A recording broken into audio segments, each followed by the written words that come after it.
Uzak Şehir dizisinin yeni sezonu için heyecan dorukta. İlk sezon boyunca Alya'nın uzak şehre gelişi, burada tanıdığı insanlar ve yaşadığı zorluklar izleyiciyi ekrana kilitlemişti. Sezon finalinde ise adeta kalplerimizi yerinden oynatan gelişmeler yaşandı. Alya geldiği gibi bu şehirden gitmeye karar vermişti. Ancak tam da vedalaşmak üzereyken Cihan uzun zamandır içinde sakladığı duygularını daha fazla tutamayarak ona engel oldu ve Alya'nın dudaklarına yapışarak aşkını itiraf etti. Bu sahne izleyiciler arasında büyük yankı uyandırdı ve yeni sezon için beklentiyi iyice arttırdı. Bir diğer yandan Şahin ve Nare tüm baskılara rağmen ellerini birleştirerek dünya evine girdiler ve bu ikilinin yeni sezonda neler yaşayacağı merak konusu oldu. Ecmel'in cezaevinden çıkıp Sadakat'in karşısına dikilmesi ise sezon finalinin en sarsıcı anlarından biri olarak hafızalara kazındı. Şimdi gelelim yeni sezonda bizleri nelerin beklediğine. Videomuza geçmeden önce Alya ve Cihan'ın bir bebekleri olsun diyenler videomuzu beğensin, sayımızı görelim. Yeni sezonun başında Alya'nın gitmekten vazgeçeceğini ve konağa geri döneceğine şüphem yok. Ancak o son öpücüğün ardından Alya ve Cihan arasında bir süre sessizlik olacak. Birbirlerine hislerini açıklamakta zorlanacaklar ve bu suskunluk iç dünyalarında bir fırtına estirecek. Fakat bu sessizlik uzun sürmeyecek ve bir noktada duygular su yüzüne çıkacak. İşte tam da bu noktada dizide resmen aşkın başladığına şahit olacağız.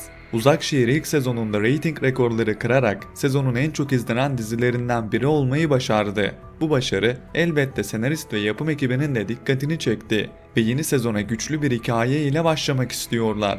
Çünkü benzer türdeki dizilerin ikinci sezonlarında hikaye kalitesinin düştüğünü ve bunun reytinglere olumsuz yansıdığını çok kez gördük. Uzak Şehir'in bu anlamda dersine iyi çalışacağını ve izleyiciyi ilk sezonki kadar heyecanlandıracak bir kurgu hazırlayacağını düşünüyorum. Öte yandan dizimizin yeni sezonunda Alya'nın Cihan'la hamile kalması da oldukça olası görünüyor. Ben bu durumun gerçekleşeceğini ve bu süreçte Cihan'la Alya'nın birbirlerine daha sıkı bağlanacağını düşünüyorum. İlk sezonda hem Cihan hem de Alya birbirlerinden hoşlanmışlardı. Ancak bunu bir türlü dile getirememişlerdi. Sezon finalinde ise Cihan Alya'nın gitmesinden korktu ve onu durdurmak için onun dudaklarına yapıştı. Yeni sezonun ilk birkaç bölümünde bu suskunluk devam edecek. Ancak sonrasında bu suskunluğu bitirecek hamlenin bu sefer Alya'dan geleceğini ve Alya ile Cihan'ın aşkının resmen burada başlayacağını ve ikilinin arasında bir birliktelik göreceğimizi düşünüyorum. Peki ya Mine? İzleyicilerin aklındaki en büyük sorulardan biri de bu. Mine'nin yeni sezonda vedasını görecek miyiz? Mine hakkında resmi bir veda kararı alınmadı. Ancak büyük ihtimalle yeni sezonun ilk birkaç bölümünde kendisini göreceğiz. Yine de etkisinin ilk sezonki kadar güçlü olmayacağını ve kısa süre içinde hikayesinin son bulacağını düşünüyorum. Belki bir trajedi yaşanacak. Ya bebeğini kaybedip vedasını gerçekleştirecek ya da doğumda hayatını kaybedip geride bir bebek bırakacak ve o bebeğe Alya ile Cihan sahip çıkacak. Zaten ilk sezonun son bölümlerinde izleyici Mine'nin hikayesinin artık sona ermesini bekliyordu. Yapım ekibi bu hikayeyi biraz daha uzatarak yeni sezonun ilk bölümlerine taşıma kararı aldı. Ancak Mine'nin uzun soluklu bir karakter olarak dizide kalacağını sanmıyorum. Bir diğer önemli gelişme ise Ecmel cephesinde yaşanacak. Yeni sezonda Ecmel'in çok daha karanlık ve tehlikeli bir yüzünü göreceğiz. Sadakatle geçmişin kapılarını aralayacak, ona adeta savaş açacak. Geçmişte yaşadıkları her şey gün yüzüne çıkacak ve biz de bunları sık sık flashback sahneleriyle izleyeceğiz. Ecmel oğlunun ölümünden henüz habersiz. Ancak bu gerçekle yüzleştiği anda büyük bir iç hesaplaşma yaşayacak ve bu hem Ecmel'in hem de Sadakat'in hayatında önemli bir dönüm noktası olacak. Sadakat'le olan bağları, kinleri ve geçmişte gizli kalan sırlar tek tek ortaya çıkacak. Yeni sezonda hikayeye dahil olacak yeni karakterler de var. Özellikle Cihan'ın en büyük yaralarından biri olan Meryem'in ismi yeniden gündeme gelecek. Cihan ve Alya'nın tam en mutlu anlarında Meryem ortaya çıkacak ve Cihan'ın dünyası başına yıkılacak. Meryem'in gelişi Cihan'ı alt üst edecek ve Alya ile olan ilişkilerini zedeleyecek. Ancak bu noktada Cihan'ın bir seçim yapması gerekecek ve ben bu seçimin Alya olacağını düşünüyorum. Çünkü Cihan artık geçmişin zincirlerinden kurtulmak isteyecek ve geleceğine sahip çıkacak. Meryem karakterini kimin canlandıracağı ise merak konusu. Bazı izleyiciler bu rol için Esra Bilgiç'in ismini sıkça dillendiriyor. Ancak Esra Bilgiç'in yeni bir dijital projeye imza attığı ve başka projeler için anlaşmalar yaptığı biliniyor.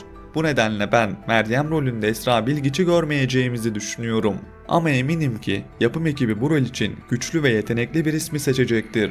Ratinglerin başarısı sayesinde artık dizi birçok ünlü oyuncunun dikkatini çekiyor. Büyük ihtimalle kime teklif götürülürse bu rolü kabul edecektir. Sizce Meryem'i kim canlandırmalı? Yorumlarınızı bekliyoruz. Bir diğer konu ise Alya'nın babası. İlk sezonda Alya'nın arka plan hikayesinin eksik kaldığını düşünmüştük. Annesinin diziye dahil olmasıyla hikaye farklı bir boyut kazanmıştı.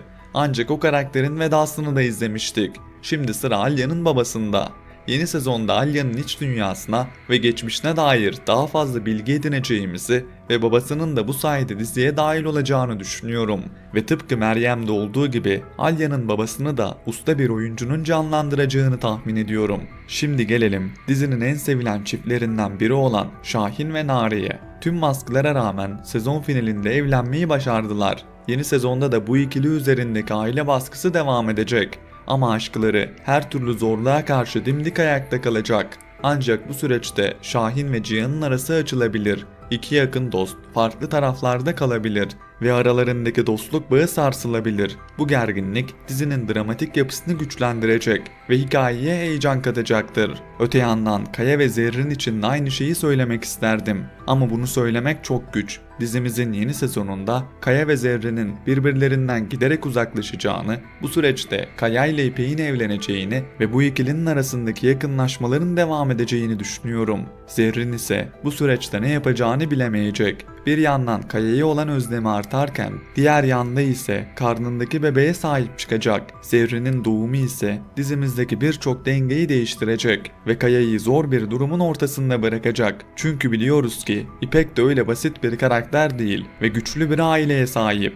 Bundan dolayı Kaya'nın İpek'le evlenmesinin ardından ondan ayrılması pek kolay olmayacak. Diğer tarafta ise Demir var. Demir, Zerrin'in bu hale gelmesinin en büyük sebebi. Ancak sezon finalinde Zerrin'in yanında olmuştu ve onun oradan atlamasına izin vermemişti. Yeni sezonda Demir'in Zerrin'e olan sevdasının devam edeceğini ve bu süreçte Zerrin'in de Demir'e bir şans verebileceğini düşünüyorum. Ancak koşullar ne olursa olsun Kaya ile Zerrin bir şekilde tekrar bir araya gelecektir. Ancak bu birliktelik sıkıntıları da beraberinde getirecektir. Bakalım ikili bu sıkıntıları atlatabilecek mi? Yoksa yeni sezonun en beklenmedik anında bu ikiliden birinin vedasını mı göreceğiz?